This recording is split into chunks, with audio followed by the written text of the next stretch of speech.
Olá, bem-vindo ao ExpertCast, o podcast dedicado à inovação em saúde.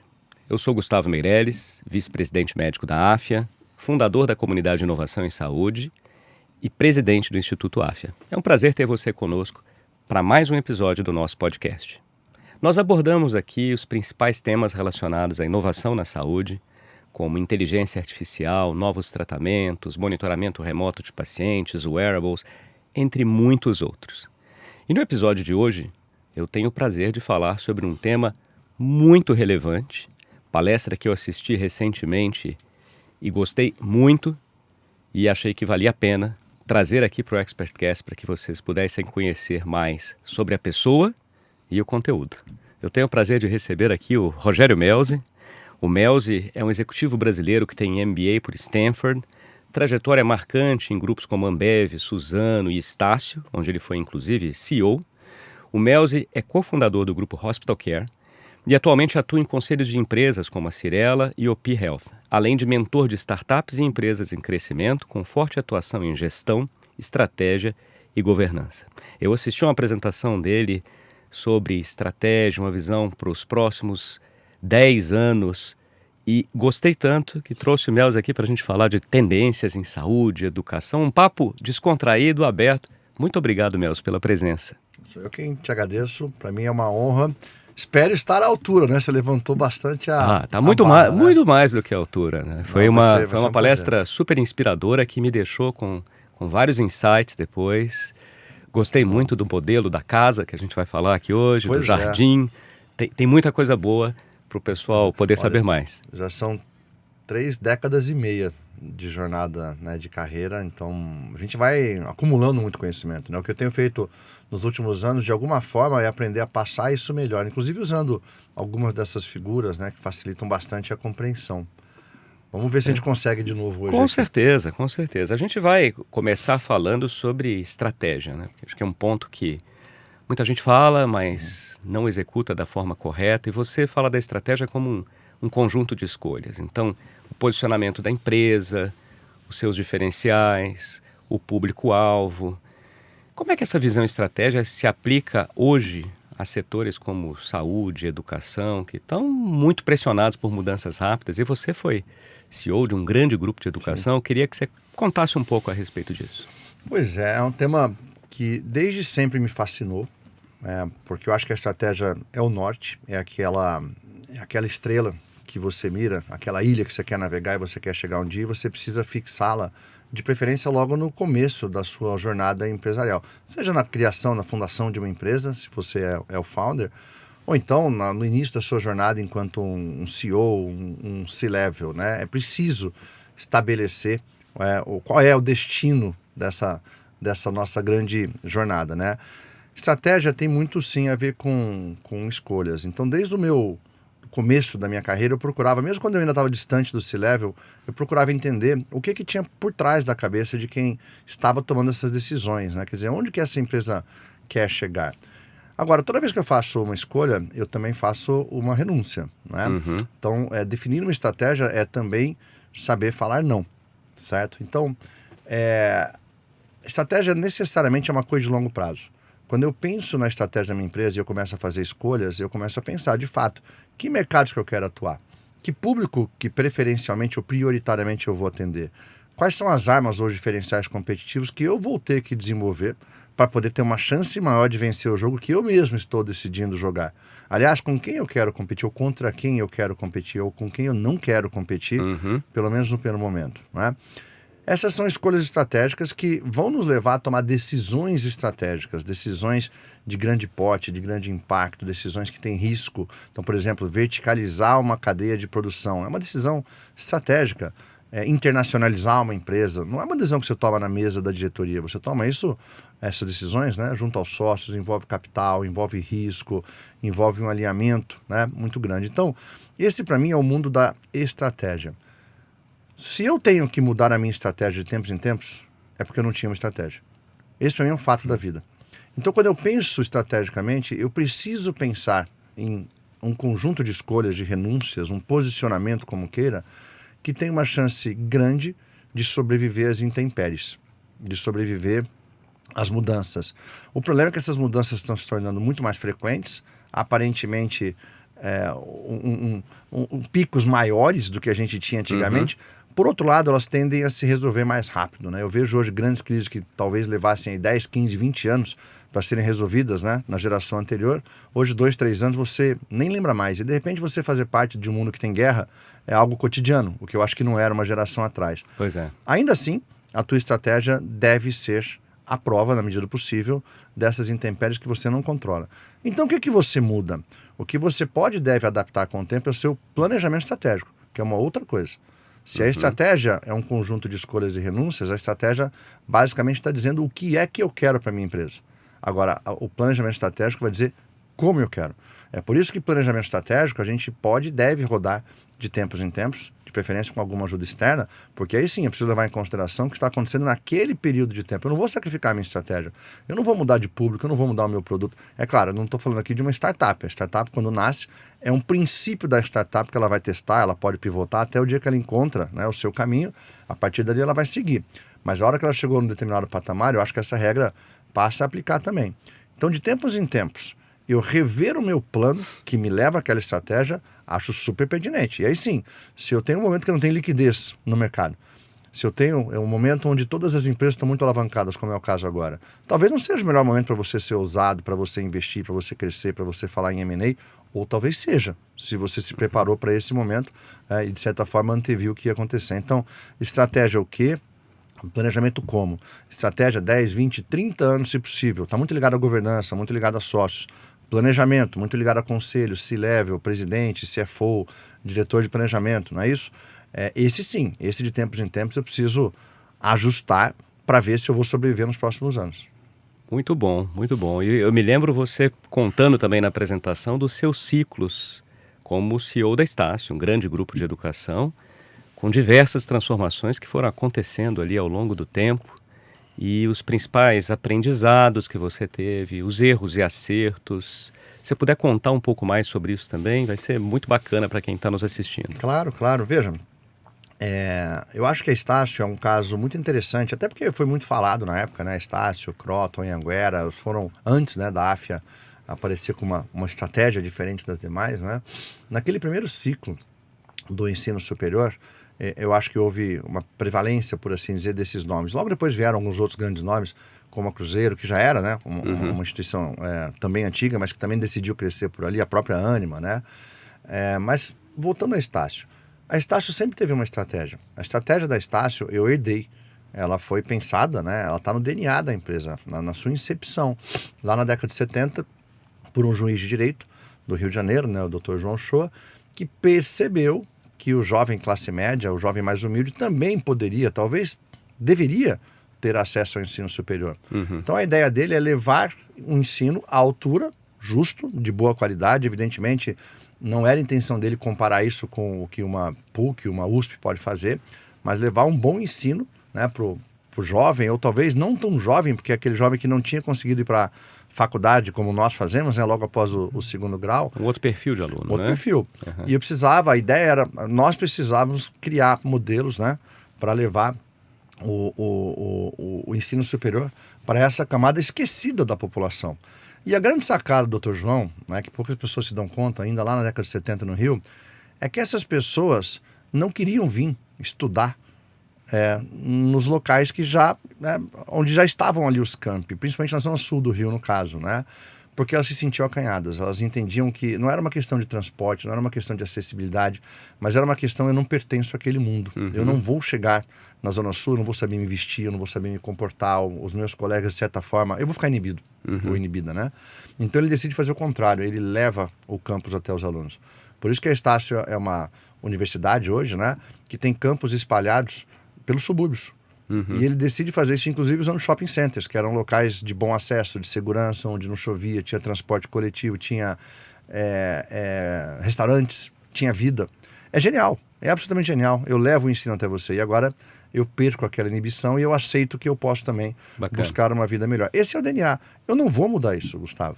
Eu chego lá para ser presidente da empresa e aparece um monte de oportunidades. Compra A, compra B, faz C.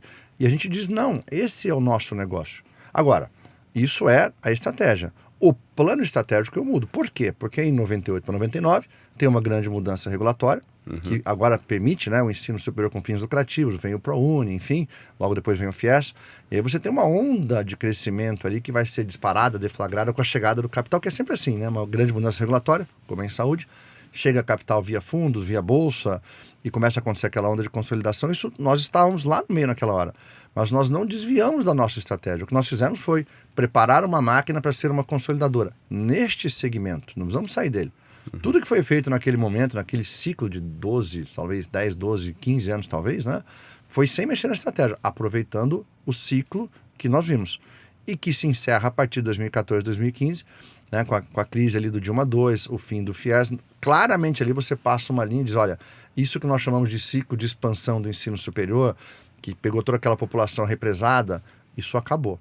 Acabou também, né, a possibilidade de financiar, porque não tem mais dinheiro público, então não vai ter mais o financiamento abundante de alunos. Ou seja, o cenário mudou. Eu preciso de um novo plano, não necessariamente de uma nova estratégia. Muito bom, muito bom. E olhando agora, né, esses dois setores que a gente está abordando aqui hoje, saúde, educação, e você tem passagem por ambos, né, com Hospital Care, OPI, Estácio. Olhando hoje, 2026, esse cenário conturbado de geopolítica mundial, diversas transformações acontecendo, como você mesmo disse, cada vez mais rapidamente. Como é que você está enxergando esses dois setores especialmente, principais oportunidades, riscos, consolidações? Eles têm ciclos diferentes, são momentos diferentes, né? Porque a educação, pensando um pouco mais no ensino superior, ela viveu um ciclo muito intenso, por assim dizer, de prosperidade, muito capital, que deve ter sido ali do ano 2000, 2001, e eu acho que isso acontece a partir do surgimento da Anhanguera, né? Enquanto grupo, até mais ou menos 2015, 2016. Claramente nós vimos um ciclo, né, de geração de valor, como queira, formação de grandes grupos e muito M&A e IPOs e follow-ons e uma exposição muito grande, na minha opinião, com efeitos muito positivos para a sociedade. Obviamente sempre há exageros, mas eu acho que o efeito, se talvez a gente não consiga visualizar agora ainda, certamente a gente conseguiu formar uma gama muito grande, né, de pessoas que vão cuidar muito mais da próxima geração, vão se preocupar muito mais com a formação dos seus filhos, para que esses tenham uma chance, né, melhor quando chegar lá na frente. Então, esta onda passou. A AFA inaugurou uma nova onda, uma leitura estratégica, na minha opinião, brilhante, né, de quem montou lá atrás por volta de 2016. Eu acompanhei a incepção do que é hoje a AFA, né? Porque essa conjunção de saúde com educação através das escolas de medicina, já olhando para o lado da tecnologia, já olhando para o conceito mais de lifetime value, isso tudo é muito mais moderno do que foi essa onda de 2002, né, até 2015. É por isso que a AFA hoje é um expoente, talvez, pelo menos na minha opinião, é o grande expoente hoje no setor de educação, particularmente ensino superior. Você vê uma onda em educação acontecendo no ensino médio, né, e no básico, mais ou menos na mesma direção. Alguns grupos consolidadores, é mais difícil fazer isso pela fragmentação, pela regulação ser diferente, estado para estado, município para município, mas de qualquer forma está acontecendo também. Saúde não. Saúde, para mim, essa onda começa em 2015, 2016, com também uma mudança regulatória, principalmente pegando a cadeia dos prestadores, né? Ou em 2015 ou 2016, não vou me lembrar agora, mas tem uma mudança na lei também permitindo capital estrangeiro, né, para a rede de provedores, né, de prestadores, hospitais, clínicas, enfim, consultórios e por aí afora. E isso é muito importante, Gustavo, porque isso gera uma saída através de uma bolsa de valores, né? Exato. Então você tem grupos que agora podem entrar, podem consolidar, podem investir, podem criar novas teses, porque eles olham e têm uma saída. Isso foi abruptamente interrompido na pandemia. A pandemia ela criou uma bagunça muito grande no setor. Claro, primeiro do ponto de vista assistencial, você é médico, você acompanhou, mas depois do ponto de vista econômico, né? Os balanços das empresas estão absolutamente destruídos, porque elas estavam investindo muito, comprando, tomando dívida, tentando fazer um IPO que quando não veio, acabou complicando muito a vida. Então é como se a gente tivesse congelado por um tempo. E aí você precisa passar 3, 4, 5 anos arrumando a casa para retomar. Eu acho que a gente está diante dessa retomada no setor de saúde. A gente vai voltar a ver prosperidade. Não está acabado. Eu acho que nem a primeira onda de consolidação está acabada. Acho que tem muita coisa para acontecer em saúde ainda. Mas em ambos os casos, eu vou voltar no ponto anterior. As estratégias devem permanecer. Estratégia de longo prazo tem que permanecer. O que tem que acontecer, evidentemente, é de alguma forma incorporar o que vem de bom, o que vem de novidade, né? Basicamente através da tecnologia, mas não apenas da tecnologia. Muito interessante. E a gente vê, né, várias empresas que conseguiram sobreviver a ciclos de intensas transformações e outras sucumbiram, né? Então, se a gente pegar, sei lá, o que me vem à cabeça aqui de bate-pronto, eu como médico radiologista, vou me lembrar da antiga Kodak, até porque Sim. eles ingressaram muito na linha também de softwares de visualização para imagens médicas, de filmes, e a Kodak morreu completamente ali com câmera digital. A gente vai lembrar de Blockbuster com Netflix. Eu me lembro quando eu morava nos Estados Unidos fazendo meu pós-doutorado, eu cheguei, achei brilhante aquele serviço que existia, que se chamava Netflix, e que você assinava online, eu escolhia a lista de filmes que eu queria, e eu ia recebendo em casa 2 DVDs. Então chegava um DVD, 2, né, toda vez, 2 DVDs já com um pacotinho de retorno. Eu assistia o DVD, o primeiro deles, guardava no pacote de retorno, eu ia trabalhar no hospital, passava numa caixa de correio, jogava aquilo dentro, em 2 dias estava um DVD em casa. Né? Maravilhoso. Falava, caramba, eu tenho uma locadora na minha casa agora, e eu nem precisava ficar escolhendo toda vez. Minha fila estava escolhida, eu mandava, chegava lá e ele mandava o primeiro da fila. Depois de um tempo aquela companhia se reinventa, vai para o digital, bem, é a Netflix de hoje, que vira produtora de vídeos e inúmeras outras coisas. O que diferencia essas empresas que não só sobrevivem, mas crescem com grandes ciclos de mudanças, das empresas que sucumbem? O caso da Netflix é maravilhoso, né? Porque a estratégia da conveniência, né, de levar o cinema até você não mudou. Uhum. Eu tenho 53, quase 54 anos, né? Então eu me lembro quando começaram as locadoras. E a gente criança implorando pro pai, pra mãe, pelo amor de Deus, nos leva, né? Leva a gente lá. Leva a gente. Aí apareceu a assinatura, você podia assinar e pegar Você tinha que rebobinava, né? Você tinha que rebobinar, senão você pagava uma multa. Pois é, a gente é jurássico, né? Mas enfim. Mas era bacana o ir à locadora Claro, também, né? um evento familiar, né? Sim. Assistir filmes em casa.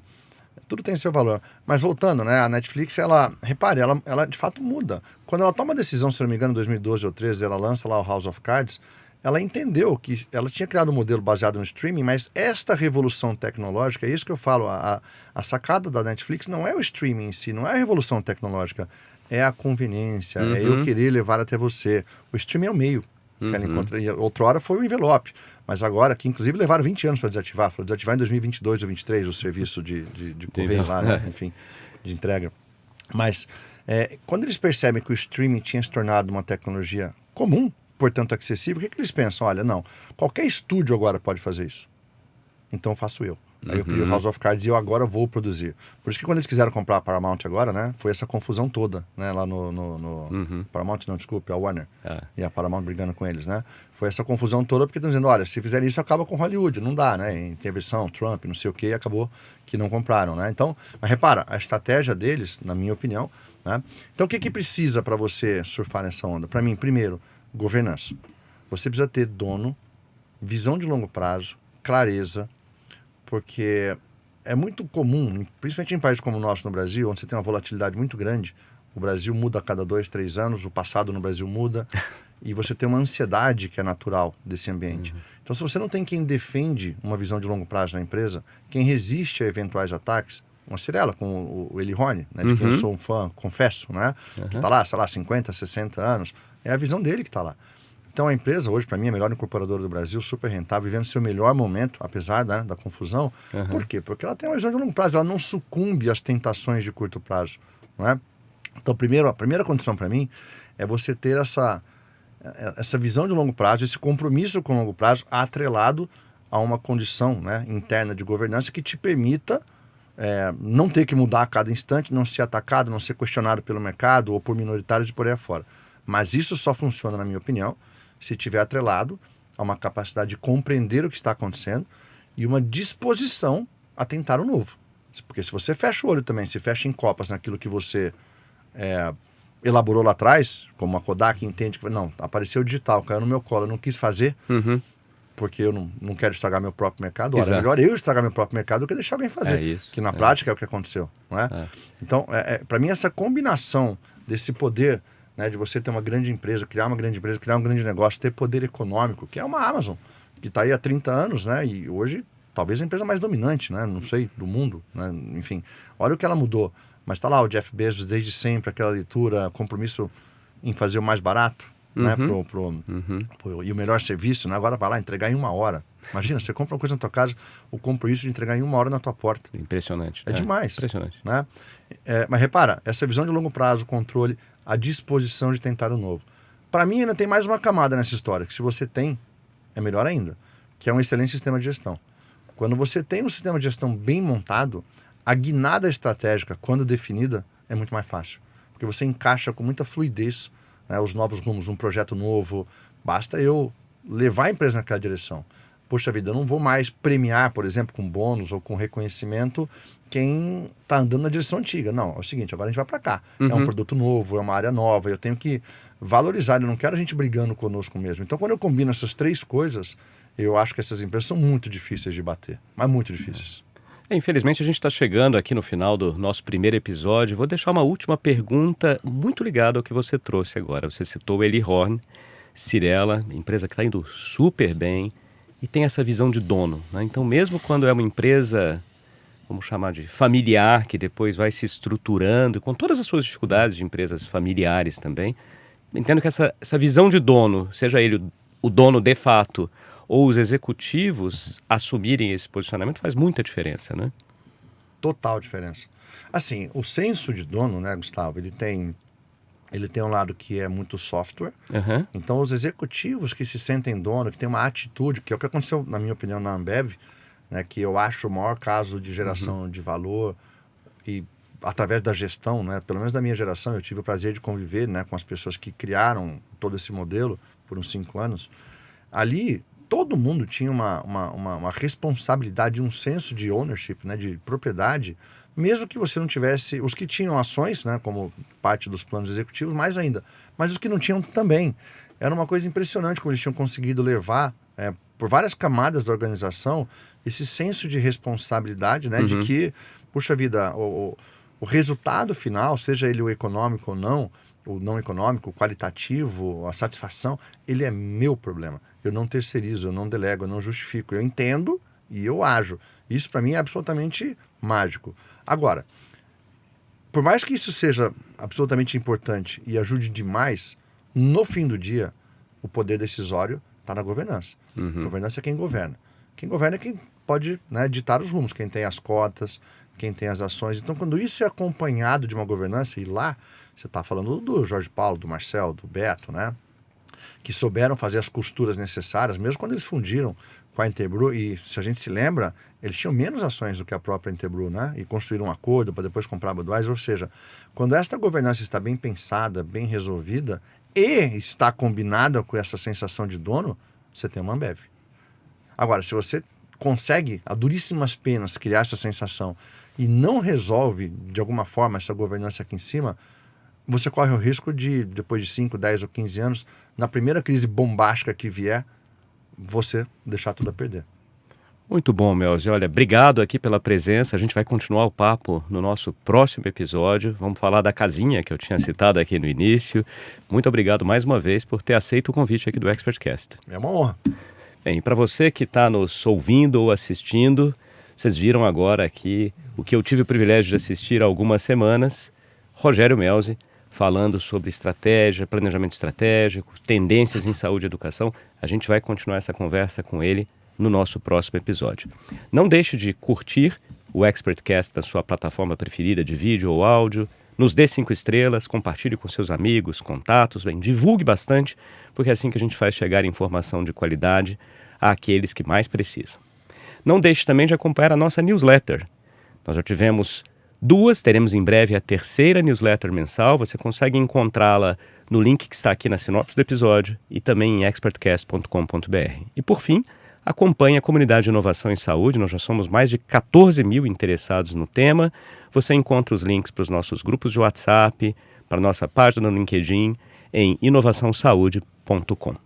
O ExpertCast tem o apoio da Agfa Radiology Solutions e a produção da SoulPod. Muito obrigado pela companhia e até o próximo episódio.